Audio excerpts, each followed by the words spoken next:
Welcome back to Ion South Asia. Sanjiv, we have a big business story here. Rupert Murdoch, the owner of big media publishing houses such as Wall Street Journal, the New York Times, Fox Broadcasting, etc., has decided to split his company into two because of some financial difficulties. And he just wants to save taxes, that's all. Could be, yeah. And he has decided to name an Indian origin CFO in charge of his publishing division because he wants both sides, he's going to be splitting it into publishing and entertainment. He wants both sides to operate independently and successfully for each other. So that's why he has appointed Ajay Singh Bedi, the new Indian origin CFO of the publishing arm. Chief Financial Officer of the publishing arm. He is actually coming off of a CFO position from MGM Studios. He has a lot of big names behind his credit here. And of course, you know, when this kind of news is announced, you know who is the first one to comment? Usually the stock market guys, the financial analysts. And of course, analysts are the first ones to comment. And they say they believe Bedi's role will be even more crucial as Robert Thompson, the chief executive officer of the publishing business, earlier the editor-in-chief at Dow Jones and managing editor at the WSJ Wall Street Journal, has little experience of the financial side of the business. Right, and because Ajay Bedi has, he's a finance person, they're very optimistic about this new appointment, and they really see him taking this publishing arm of Rupert Murdoch's empire into the next level. And also Bedi has an experience from Sony Pictures, because Bedi joined Sony Pictures in 1999 as executive vice president and the CFO. So he brings a lot of experience, you know, especially from entertainment and the media side. And let's see that how he restructures Murdoch's this breakup companies. Now I just want to add one more thing after this Murdoch story and Ajay Singh Bedi being a CFO. I just want to add one more thing. This is my observation, that we covered three stories. One being Ajay Banga, 11 notches ahead of Warren Buffett as the CEO of MasterCard. Then we also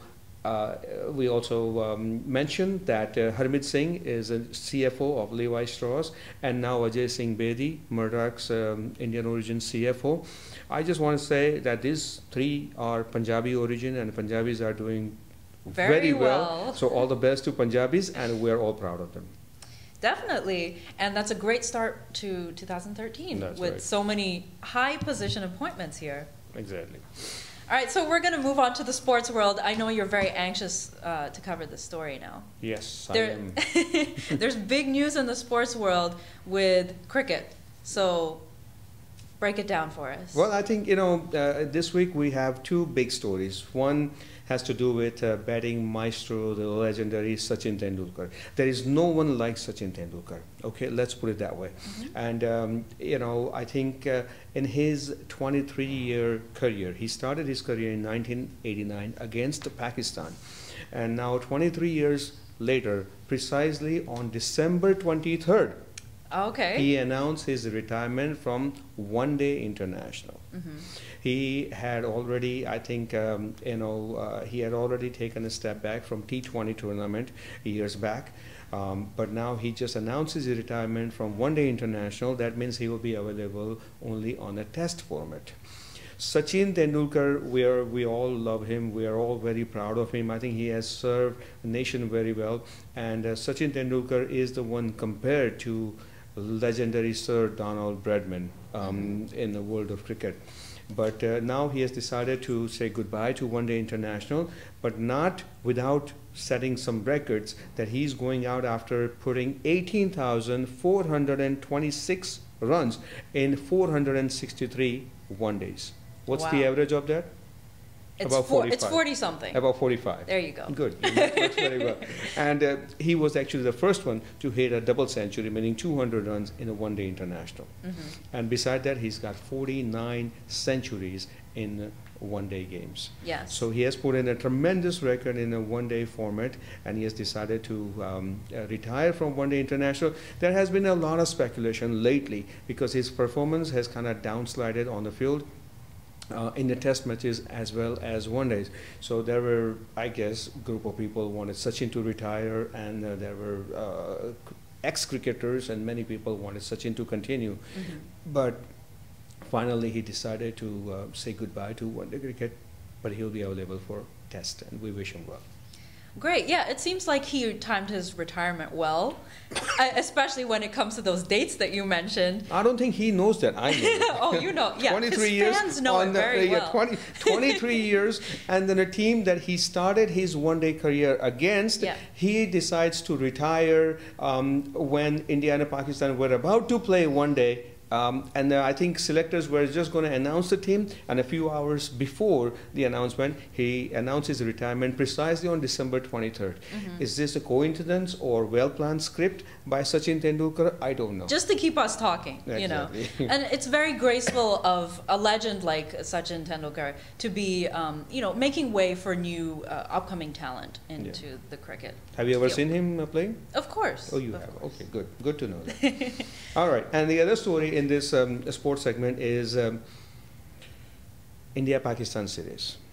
After about 5 years since they played India versus Pakistan in a bilateral test series, they have played a couple of times in the last 5 years, like you know, a championship, world championship, and the other T20 tournament. But Pakistan, where India and Pakistan didn't play because of Mumbai terror attacks, and Pakistan have not visited India since Mumbai terror attacks, but this time they planned a trip, and actually they planned a trip in between India and England's Test cricket series.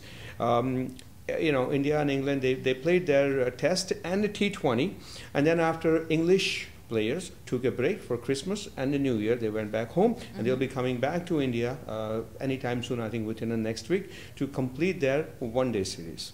In between, BCCI and the Pakistani Cricket Control Board decided to insert India-Pakistan series into it for 2 T20 matches and 3 one-days, no test matches. So after all these years, finally Pakistan entered in India, and they entered with big bang. Okay, so they won. Yeah, India and Pakistan split T20. T20 is a, you know, a 20 over a match, so they split. And out of 3 one-days, so far 2 one-days have been played, and Pakistan have won both one-days. So now there is a last one-day left, which is, I think, scheduled for this coming Sunday in New Delhi. Okay, well, that's going to be a big event, I could imagine. That's going to be a big event, and I think there are going to be some big changes after that one day, because Pakistani, especially bowlers, have performed outstandingly well in the pitch on Chennai pitch, as well as Eden Garden, Calcutta pitch, and Ahmedabad and the Jamshedpur pitch. So I think there are going to be a lot of changes after the last one day. There are going to be a lot of changes, even with, you know, people retiring Sachin Tendulkar out of the game, and in general, I would say. Sachin Tendulkar retired gracefully, but I think there will be some players who will have to be, you know, put aside in the one-day format, and they give chance to younger players in a one-days from now on. I think that will be a major voice of concern in the selectors meeting. Right. Okay, let's move on to some entertainment stories. Yes.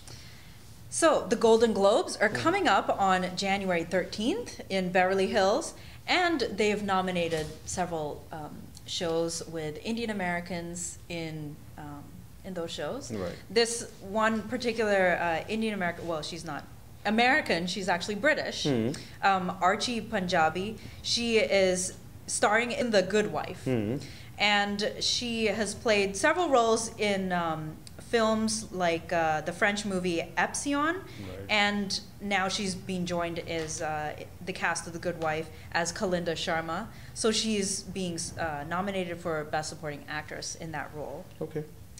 And what's her name? Archie Punjabi. See, Punjabi again. Punjabi, yes.